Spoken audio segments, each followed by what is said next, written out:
कि पड़ गई बेड़ियां उसी तरह सिर उठे चौकसी वालों के।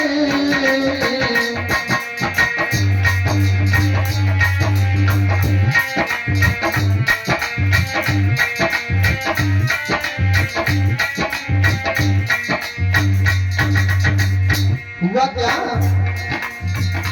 खट खट कर फाटक बंद हुए, जुड़ गए जोड़ फिर तालों के। घनघोर घटा सी छटा घटी, तब हटाना दिखलाने लगी।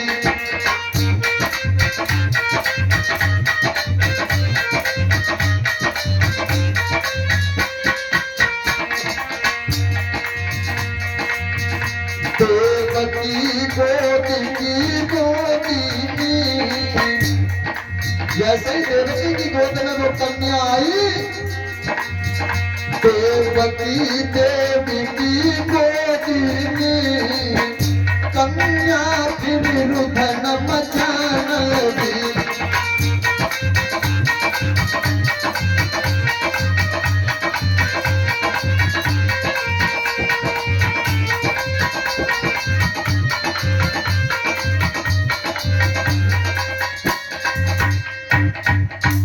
ऐसे ही वसुदेव उस कन्या को लेकर के महाराज इस जेल के अंदर गए, और जैसे ही मूर्छा में जो पहरेदार सोए हुए थे वो जागने लगे, मूर्छित जो थे वो सचेत होने लगे, और वसुदेव के जैसे बेड़ियां पहले पड़ी थी वैसे ही बेड़ियां पड़ गई, और जैसे ताले बंद थे फाटक बंद थे उसी प्रकार अपने आप फाटक भी बंद हो गए। जब पहरेदार जगे और लेकिन वह बिटरिया जैसे ही महाराज देवकी की गोदी में पहुंची, रास्ता में कहूं ना रोई बिल्कुल, और जैसे ही गोदी में देवकी ने रखा तैसे रुदन शुरू कर दिया। अब रुदन शुरू कर दिया, पहरेदार जाके पहरेदार ने सोचा कि कहीं महाराज को ये मालूम पड़ा कि हम सो गए तो बड़ी आफत हो जाएगी, क्योंकि डबल डबल पहरेदार लगाए गए थे, चार चार एक की जगह।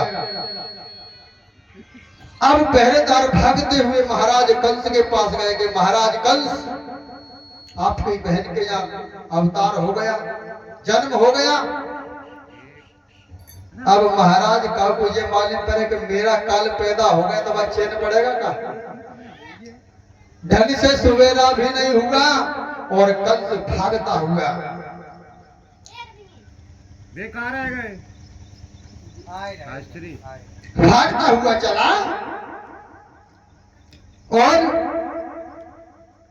भागते हुए कंस जैसे ही उस जेल में पहुंचा, देवकी के पास में पहुंचा, देवकी से कहा बहन क्या संतान पैदा हुई है उसको हमको दे दो। देवकी ने यह कहा भैया मुझे लगता है कि देवताओं की बाटी जो थी बाड़ी वो छूट निकल गई।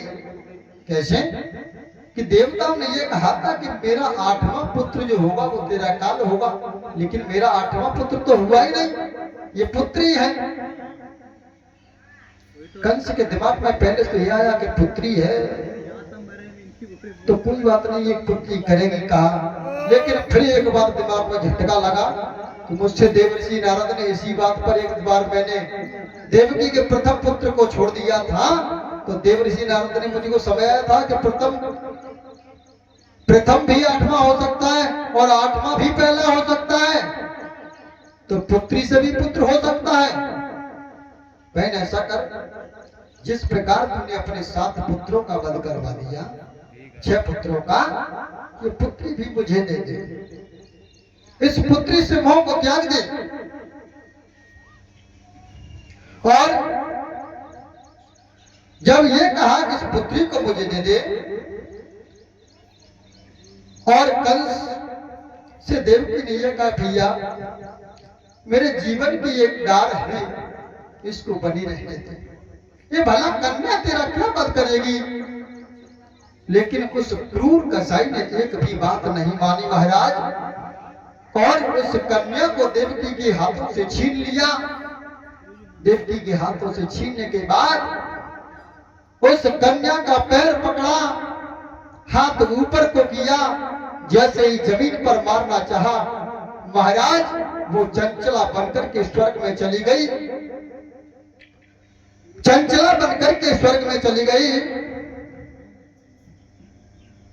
और उसने ये आवाज लगाने लगी, चिल्ला कर कहा चंचलानी, रे अभिमानी रे मत वाले, तेरे बैरी को पाल रहे यादव वंशी गोकुल वाले। बन के दोस्त तू मुझे क्या मारेगा? तेरे दुश्मन को तो गोकुल वाले पाल रहे हैं यादव। और क्या कहा चंचला ने?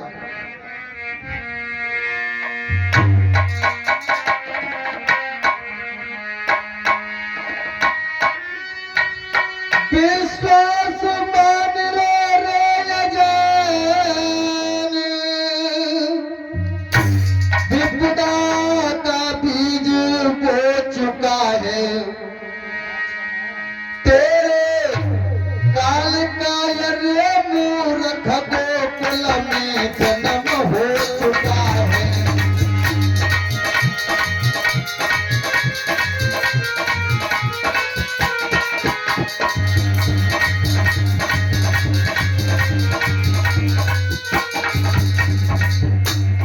बोली में चंचला, अरे मूर्ख, यदि कमल मन की दबा नहीं, होनी पर मंत्र चलता है, तो काली कर तू तो माले पापों से काल निकलता है।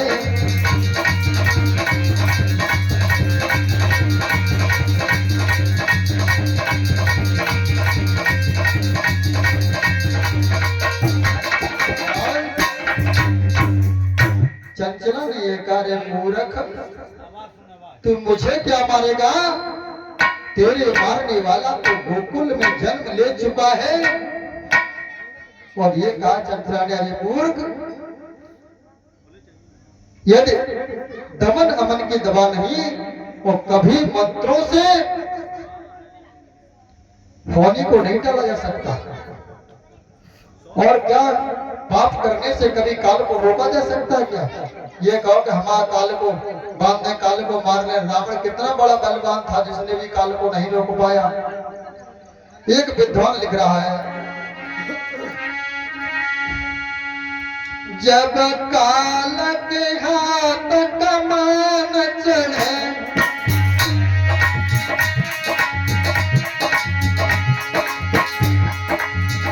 जब काल के हाथ कमान चढ़े, तब पूरे जन समान गिने ना, जन भूमि मानव मानविनी, इतयान तब करियानी अमीना।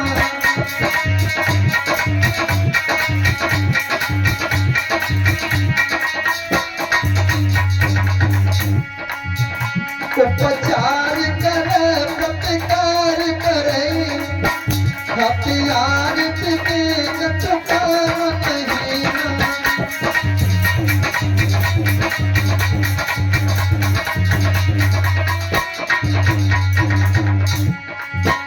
मन मूर्ख लाख उपाय करो, कभी लिख रहा है, मन मूर्ख लाख उपाय करो, पर कालत जालत छूट सकेना।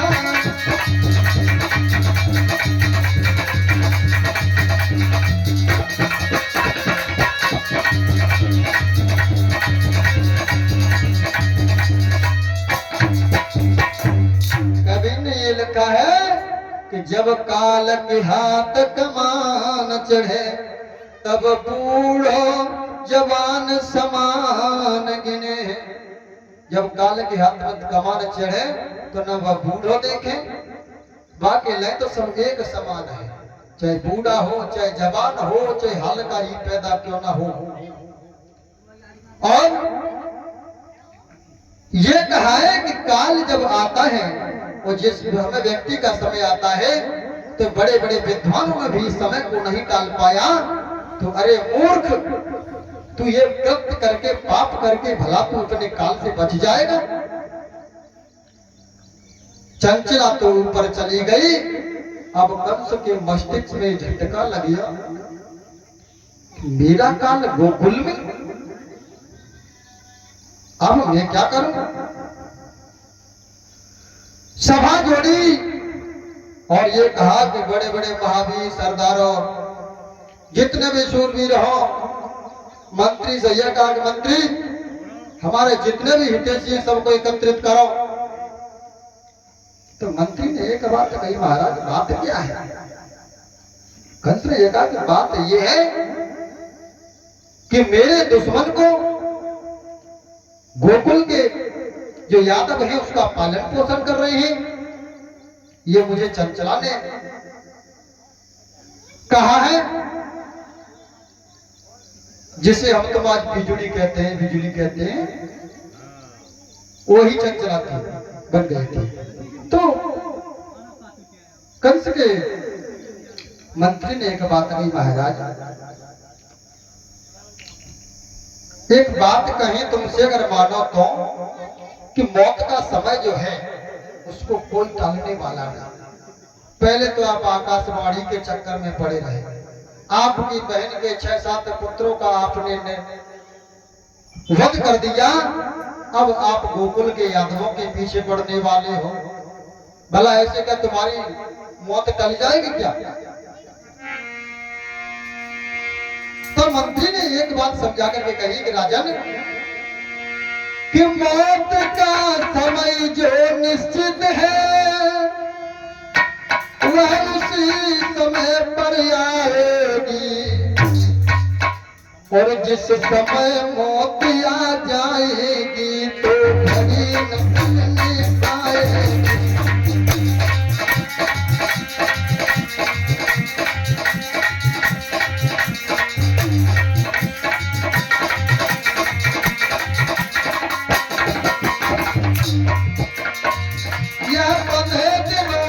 जीवन फिर बंधे समय का मरना है, जब जीवन ही तो मरना है। जब जीवन है कोई तो मरना है, जब जीवन ही तो मरना है, फिर मरने से क्या डरना है।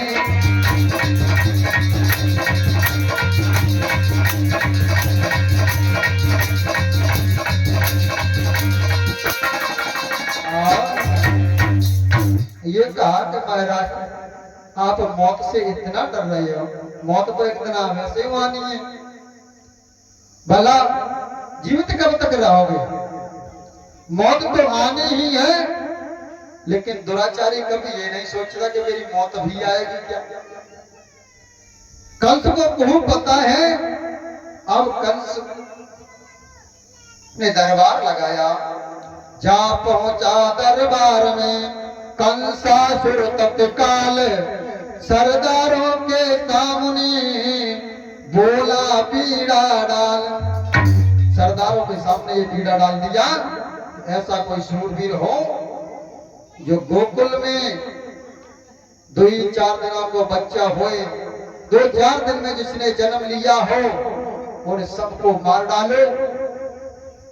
तो कंस के जितने हितैषी थे महाराज, और वैसे तुम जानते हो कि गुंडन के बहुत हितैषी होते हैं, अच्छे आदमी के हितैषी बहुत कम होता है, मित्र बहुत कम होता है, और बुरे आदमियों के मित्र बहुत मिल जाते हैं।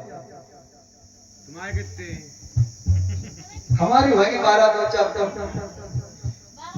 बुरन के ज्यादा होते हैं, ये बात तो पक्की है। फिर वैसे तो समय है, हमें काउ लड़ाई ना है, लेकिन तब भी एक बात है, अच्छे व्यक्ति और अच्छे काम के लिए चलने के लिए तैयार हो तो बाकी संग 4 आदमी बड़े खन लगे, और जो खराब आदमी हो बाकी संग टोली चलवे तैयार हो जाते। तो कंस के साथ में एक टोली रहती थी गड्ढों में, और जो उसके हितैषी थे सब तैयार हुए। आज्ञा पाकर कंस की चले निशाचर धाई, लोगों के ऊपर दिया और अत्याचार मचा। गोकुल में कुछ पहुंच जाते हैं और उत्पात करने लगे।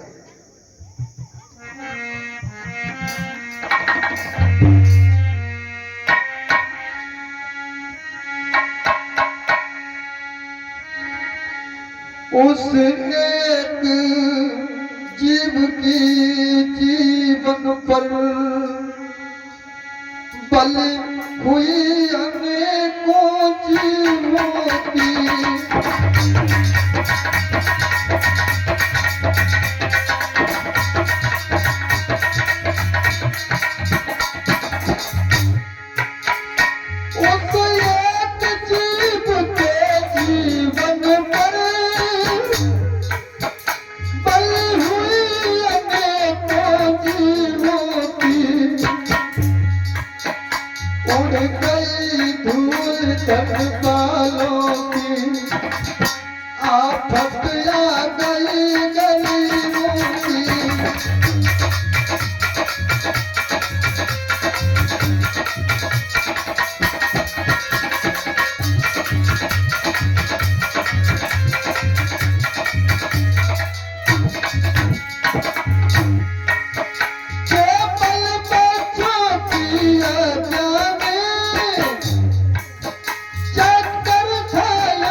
पूतना से कहा पापी समझाई, ऐसे काले समय में महीना करो सहाय।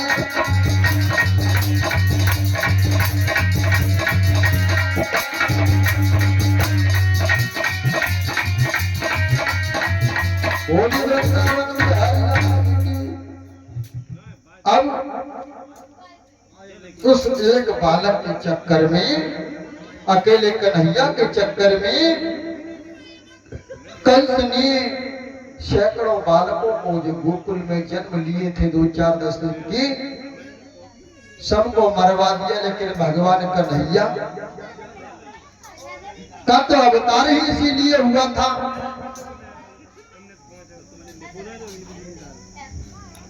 इतने बालक मारे गए, इतने बालक मारे गए। अब तो गोकुल में त्राहिमाम होने लगा। प्रजा जहां नंद बाबा रहते हैं, गोकुल में सभी लोग रोने लगे, ब्रजवासी सभी रोने लगी।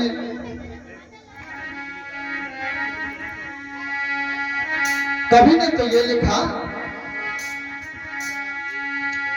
भर गए रुधिर से महाताल, पर हृदय हमारा भरा नहीं।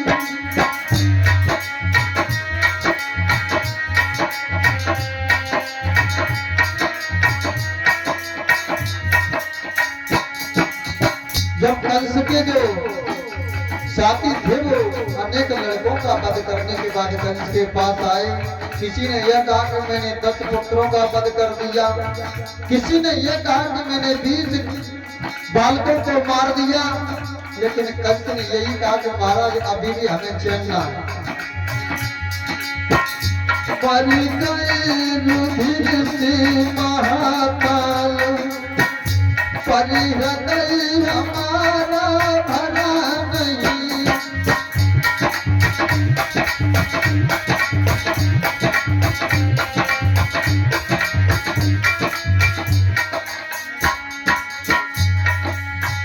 परी गई हजारों पर कोई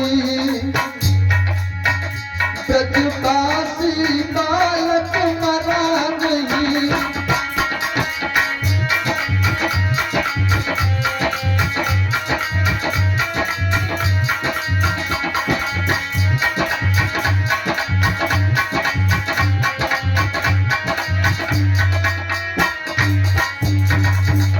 कंस ने ये कहा कि मेरे बालक दो जगह मारता है, लेकिन ब्रज में सब तो कोई नहीं मरो,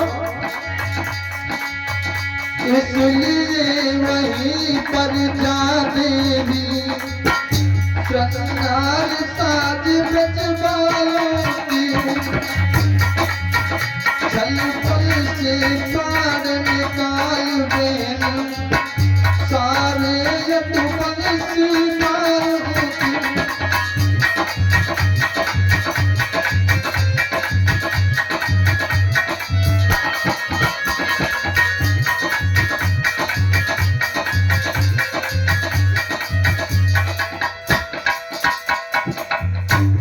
को बुला के ये कहा कि ऐसा कर बहन, अभी ब्रजवासी ब्रज में कोई बालक नहीं मरा, तो ऐसा कर बहन ब्रज की गोपी का रूप धारण करके ऐसा कर। पूतना से कहा कि बहन मुझे तुझ पर ही भरोसा है कि मेरे काल से यदि बदला ले सकती है, मेरे काल को मार सकती है, तो बहन तू ही मार सकती है। और पूतना को भेजा। जिस समय भगवान की उम्र 7 दिन की थी, पूतना गई। पूतना ने गोपी का रूप धारण किया, क्योंकि उसको पता था कि दैत्य रूप में तो ब्रजवासी मुझे घुसने ही नहीं देंगे गांव में। तो एक गोपी का रूप धारण किया पुत्र ने, बड़ी सुंदर गोपी बन गई। वो सड़क पे एक मटकिया रखने के बाद जहाँ नंद बाबा के घर में बड़ा है तो सब हो रहा था। प्रतिदिन कहीं कोई गोपियां कुछ मांगने के लिए आती हैं, कहीं लल्ला के दर्शन करने के लिए आती हैं। वही पूतना पहुंच जाती है कि बहन मैया आज तेरे लल्ला को 7 दिन हो गए, सभी दर्शन करके, लेकिन मैया मैं दर्शन करने नहीं आ पाया। मैया मैंने जान ही नहीं पाया, काम के चक्कर में मैं घर से आ नहीं पाई। ऐसा कर मैया, हाँ मुझे अपने लल्ला के दर्शन करा। मैं नहीं कराऊंगी, नजर लगी जाएगी। मैया सबको तेरे लल्ला के सामने दर्शन किए, तूने सबको कुछ न कुछ दिया, और मैं तो लेट आ पाई हूँ, तो मैया कछु ना तू वो विषय दे, लेकिन अपने लल्ला के दर्शन करा दे। ठीक है। जब ये कहा कि ठीक है बहन, लल्ला पालना में सो रहा है, जाकर के दर्शन कर लो। मैया को क्या पता था कि क्या कृत्य करने वाली है। मैया तब तक और सखियां आ गई, क्योंकि अब तो नंद बाबा के घर में चहल पहल है। क्योंकि किसी की अगर बुढ़ियाती अवस्था में घर में लाला आ जाए तो बड़ी खुशी होती है कि नहीं होती है? बड़ी ही खुशी थी। तो और गोपियां आ गई, तो माँ यशोदा तो उनसे बतलाने के लिए घर से बाहर निकल आई। तब तक पूतना ने क्या किया कि भगवान कन्हैया को अपनी गोदी में रखने के बाद दुग्ध पान कराने लगी। दुग्ध पान कराते कराते घर से बाहर निकल आए। घर से बाहर निकल आई, थोड़े क्षेत्र में जब आई, अब भगवान कन्हैया जो विष लगा हुआ था उस विष का पान कर रहे हैं। विष का पान करने के बाद भगवान कन्हैया ने पूतना के प्राणों का पान करना जैसे शुरू किया, पूतना कहने लगी, लल्ला लल्ला, अरे बोलो, मुझे छोड़ दी, वो पी लो। पूतना कहने लगी, लल्ला मेरे स्तनों में जलन हो रही है, मुझे लगता है कि मेरे प्राण घुट रहे हैं, ऐसा कर लल्ला मुझे छोड़ दे। भगवान कन्हैया ने कहा, मैया तू चाहे दैत्य कुल में हो, चाहे कैसे भी कुल में हो, अगर मैंने तुझे पकड़ा है, और भगवान ने यही कहा कि मैंने जिसको भी पकड़ा है, जिसकी मैंने कलाई पकड़ ली या जिसको मैंने पकड़ लिया, जिसको अपना आश्वासन दे दिया, उसे कभी मैंने छोड़ा नहीं। तो मैया भला तुझे मैं कैसे छोड़ सकता हूं? ये कहा कि मैया मैं तुझे नहीं छोड़ सकता। पूतना चीखने लगी, चिल्लाने लगी। भगवान कन्हैया ने स्तनों को नहीं छोड़ा, भगवान कन्हैया स्तन का पान करते रहे। पूतना घर से बाहर भागती हुई दौड़ती बाहर आई, अपना विशाल रूप धारण किया। पूतना के शरीर में जान नहीं रही। पूतना एक तार ऐसे गिरी जैसे कोई वृक्ष टूट करके जमीन पर गिर जाता है। एकदम बड़ा शोर हुआ तो मां यशोदा को ये मालूम पड़ा कि मेरा लल्ला घर में था, ये शोर कैसा एकदम। तो मां यशोदा ने पालना में जाकर के देखा तो पालने में लालना नहीं था। जहां विशाल काय पूतना शरीर में पड़ी हुई थी, जैसे ही ग्वाल वाल भागते हुए उसके पास में गई, भगवान कन्हैया उसकी छाती पर दुग्ध पान कर रहे थे, बैठे हुए थे। सभी गोकुलवासी एकत्रित हुए और देखा कि भगवान की कितनी अच्छी कृपा है, जो इतनी बड़ी राक्षसी मेरे लल्ला को घर से बाहर किस समय ले आई, मैंने तो देख ही नहीं पाया। नंद बाबा ने भी कहा कि हमारे पूर्वजों की बड़ी अच्छी कृपा रही, जो लल्ला का बाल बांका नहीं हुआ। भला इस विशाल का शरीर के नीचे अगर कहीं लल्ला आ जाता तो क्या बचता। सोचने लगी। अब कंस को किसी ने जाकर के पूतना भी नहीं, ये नहीं बताया कन्हैया कैसा है। अब कंस और सोचने लगा कि मैंने इतनी बड़ी अपनी बहन जो मेरी लगती थी, बड़ी हितैषी थी, उसको भेजा और उसने आकर के मुझे सूचना तक नहीं दी कि कन्हैया है तो है कैसा। अब कंस को और दुख सताने लगा, क्रोध बढ़ गया और कंस ने कुछ अपने और हितैषियों को बुलाया, बड़े बड़े दैत्यों को भेजा, आघासुर को भेजा, बकासुर को भेजा, त्रिणाव्रत को भेजा। लेकिन भगवान कन्हैया खेल ही खेल में सभी दैत्यों का वध कर देते हैं। जब भगवान 27 दिन के हुए तो कवि ने ये लिखा कि 27 दिन के हुए जब प्रभु जगदाधार, उस दिन राजा नंद के और भई एक जोनार। जब भगवान कन्हैया 27 दिन के भय तो नंद बाबा ने सभी गोकुल वासियों के लिए भोज रखा। भोजन का प्रबंध जैसे बर्थडे मनाते हैं ऐसे खुशी में करता ना, ऐसे सब गोकुल वासियों का निमंत्रण किया।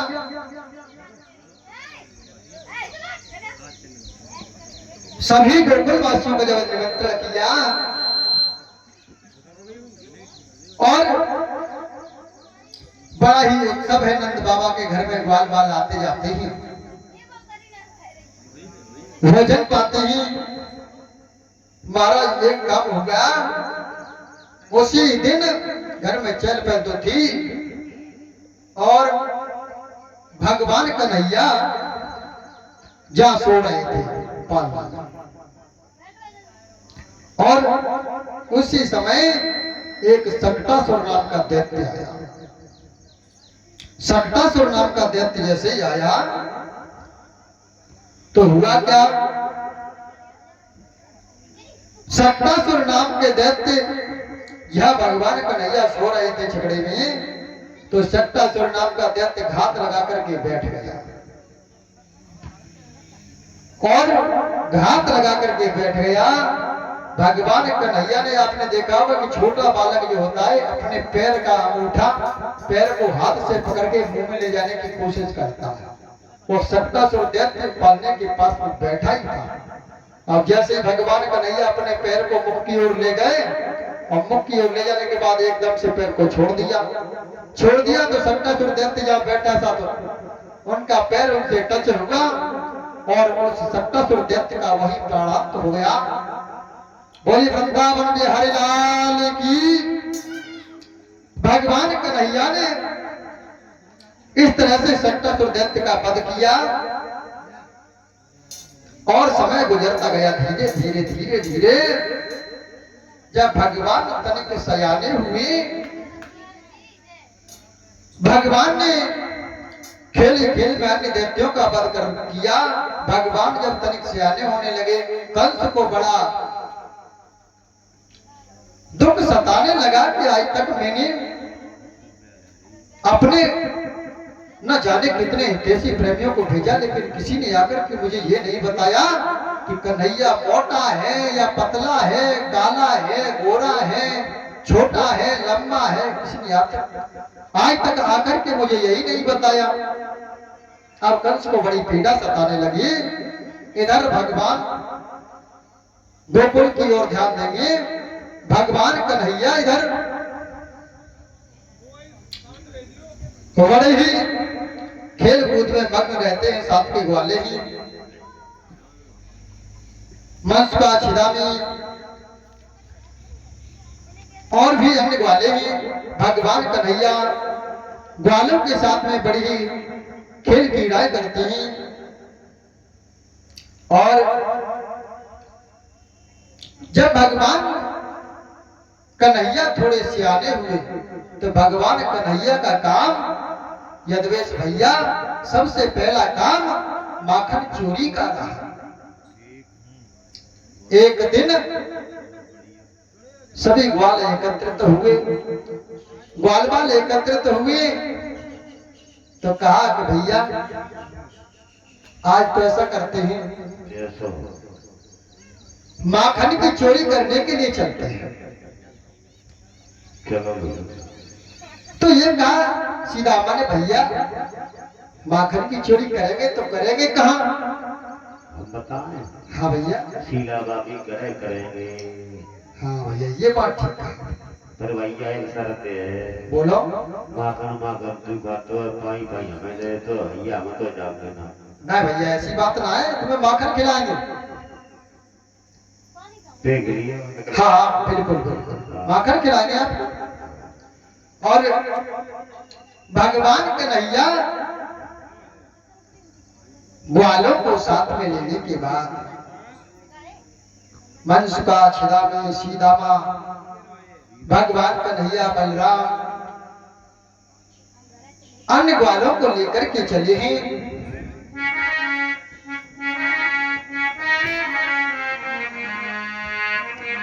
जब चले हैं ग्वाल वाले जैसे ही चले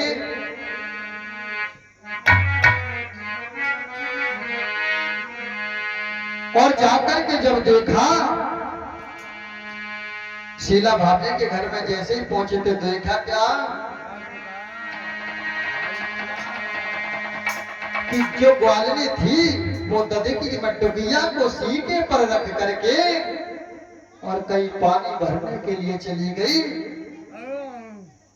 तो सीदामा कहने लगा भैया कन्हैया अब जब बता चोरी कैसे करोगे? सीदामा कहने लगा कि कैसे चोरी करी हो श्याम। बोला ये कैसी चोरी करे हो श्याम, अटकिया ऊपर धर गई है।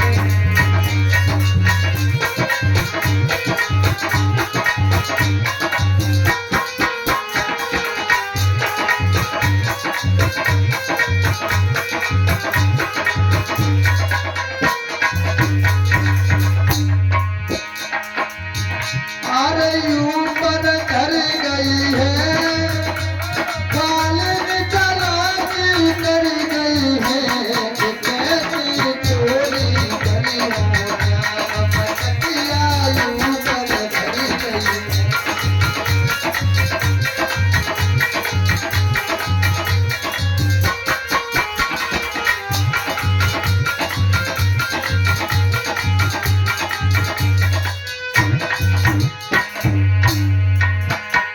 भगवान कन्हैया कहने लगे ग्वाल वालों, चिंता मत करो।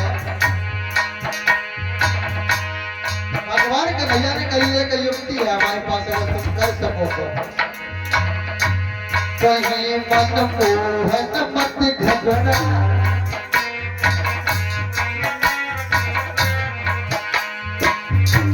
कहीं मन मोहन मत घबरा,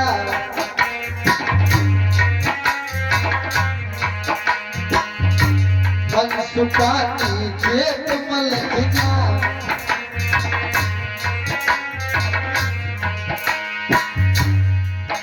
और ये मोहन की बात सभी के समझ में आ गई है, कैसी चोरी करी हो श्याम, ऊपर धर गई।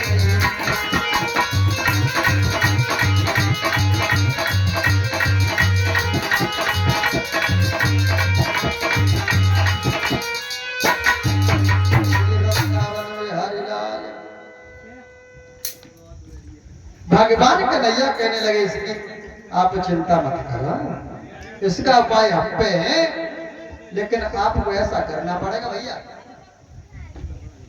सीधा ऐसा करो, हम छोटे हाँ और तुम बड़े बड़े, हाँ मतलब ये लंबे बहुत और हम अगर नीचे लगे तो हम दबे जाएंगे। हाँ, ऐसा करो तुम नीचे लग जाओ ठीक है, और हम ऊपर, ठीक है। क्योंकि आप जब नीचे लग जाओगे ना तो हम तुम सबकी पीठ पर चढ़ जाएंगे, तो ये मटकिया जो सीका है ना, हाँ। इस मटकी को उतार लेंगे, ठीक है। फिर तुम भी मटन खा लेना और हम भी खा लेना।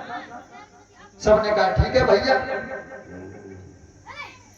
ऐसा ही किया, सभी ग्वालों ने ऐसे करके चारों तरफ से गुड़ मिलाया, हाथ से हाथ मिलाए और खड़े हो गए। भगवान का नहीं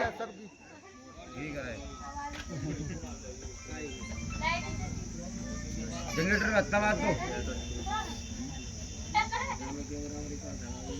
हेलो बहुत चलेगा।